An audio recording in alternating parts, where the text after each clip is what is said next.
So hi, this is the video for my task 11.1 PCDHD, and in this video it is the standard way in which I'll be explaining about the code, I'll be explaining about the hardware, and I'll be explaining about the whole process, that what I'm doing basically in this project. So I have included all of the steps, the minor steps that I have included in the task 10.2D, but in this task I'll be explaining everything from the I'll be giving a basic idea about my project, that what is the hardware, what are the things that I'm using. I'll be showing my aesthetics, I'll be showing the working of my project, I'll be explaining the code, I'll be explaining what is the role of my Raspberry Pi, and I'll be explaining the GUI that I've been using for the Raspberry Pi, basically the interface that I've been using for the Raspberry Pi. So these are the 5 things that I'll be showing: the working, the code, the hardware, the things that I've included, and about the Raspberry Pi. So let's get started from the video. Thank you. You can see these are the aesthetics of my project. I've made a band in which I've also made a locking mechanism. As you can see,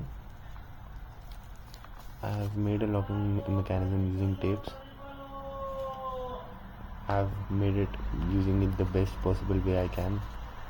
So that's how my band works, and that is in the position of a band. I've used the Arduino Nano in this. I've used it with the connection to the motor driver. I've used the MPU6050 as my accelerometer and gyroscope, of course. So this is my band, and this is how it actually works. So I'll now be showing the working of this project. So now this is the working of my project. As you can see, if I am turning my hand towards right, then the bulb is on. Right now my gesture is towards the right, so bulb is turning off. Now I tilt it to the left, so the bulb is off now. As you can see, my hand is still on the same point, and if I turn it right, then the bulb is turning on. So basically I've used a neutral point, and I've used a threshold system in which if I don't move my hand, then the bulb will not turn on or off. Only with the gestures it will turn on and off. So now if I'm doing it left, then the bulb is remained off. This is because of the threshold value and the neutral value that I have provided between the right hand gesture and between the left hand gesture. And right now I'm doing right, so the bulb is remained on. So that's how my bulb works.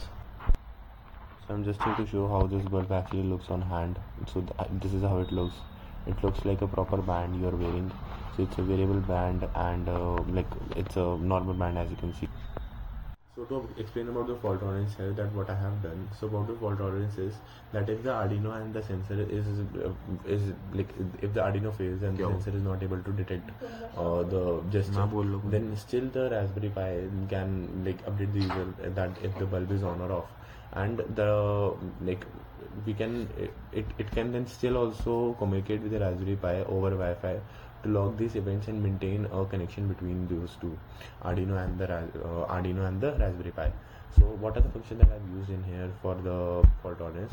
First one is about the Wi-Fi.begin. Wi-Fi.begin, I've used it for so that it can connect to the Wi-Fi as soon as the Wi-Fi is available. I've used the transient network issue, so it regularly checks that if there is a connection between those, so the Raspberry Pi and the Arduino, and if it is not, then the system resumes the communication with the server. I've used a relay toggle instability, and it debounces the delay. It prevents unintended rapid toggles, and they have used also a server unavailability. It basically logs and operates in standalone mode. What is it? It basically ensures primary functionality which is not affected. So here I am explaining everything about my code. So here I before actually mentioned that I am including the 3 libraries. So these 3 libraries I have mentioned that what are their workings. So about the communication here. So I was saying that I will be explaining about the communication here, that why I am using this communication. So wire.h, I am using it for the I2C communication. I2C communication for work, actually what it is communicating with, it is actually communicating with the sensor, the MPU6050 sensor. So furthermore, after these 3 libraries, I'll be explaining dicons.star. I have used the SSID, and this is the name of my Wi-Fi, this is the password for my Wi-Fi, and this is my IP address, and this is the server port, and these are the things that helps me to this IP address, this helps me to connected with the Raspberry Pi, that is further connected to a GUI. And now the relay pin, the connection with the relay pin here, it is the connection with the relay pin. And before that I have adjusted the threshold. As I mentioned before, that I have used I've used a threshold, the threshold of the gyroscope. It is a threshold of the gyroscope, and it is adjusted to the y-axis to detect a right tilt gesture. And if the y-axis value exceeds the threshold, then it is considered as a right tilt. And if the threshold of the gyroscope, that is adjusted to the y-axis again, of course, and it is if tilted to the left, then the value, if the value of the sensor is below -5000, then it is considered as a left tilt. And Wi-Fi.client, I have used it because it creates a Wi-Fi client object that allows the Arduino to communicate with the server over the network. So after this, I have used a void setup function, and this is the serial.begin, that is the baud rate. Now, what is baud rate? Baud rate is basically the rate by which it is sending messages to the serial monitor. It is the rate by which it is sending the messages to the serial monitor. And after this, I have used Wi-Fi.begin. Wi-Fi.begin initializes the I2C communication. I have used the MPU.initialize, that is included in the MPU6050 library, and this is basically initializing the MPU6050 sensor. And later on, as you can see, I have used the if statement, and it tests if the MPU sensor is connected properly. If it is not connected, then it basically prints a message that the it is in a while loop. As you can see, it is in a while loop. So basically it prints a message that your MPU connection failed, the sensor connection failed. After this, I have used a pin mode. What is a pin mode now? Pin mode, I have used it for the relay pin. The relay pin that I'm using, that is the motor driver that I'm using, that I mentioned that I'm using. The motor driver that I mentioned that I'm using, it is the pin mode for that. And output, it is adjusted to add as per the output pin for the motor driver. And now digital, right, I have it basically initializes it initially sets the relay pin high, which might mean that it is turning the bulb off depending on how the relay is wired. After this, I have used the serial.begin, it is basically used to connect it to the Wi-Fi. And I have also used a delay for milliseconds. It is in milliseconds actually, so it's half a second. 500 milliseconds, it's half a second. So after this, I have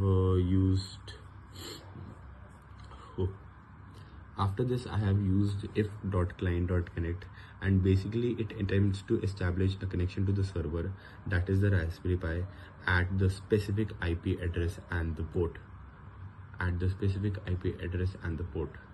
And after that, if it is connected successfully, then it will say connected to the server, and if it is not, then it will say connection failed to server failed.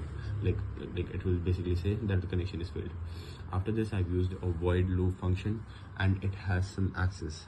So these are the variables that store the accelerometer, AX, AY, and AZ, and it has the gyroscope readings also. So I've used a motion.getMotion, and this basically reads the 6 motion values, 3 for acceleration and 3 for rotational velocity, that is coming from the MPU6050 sensor.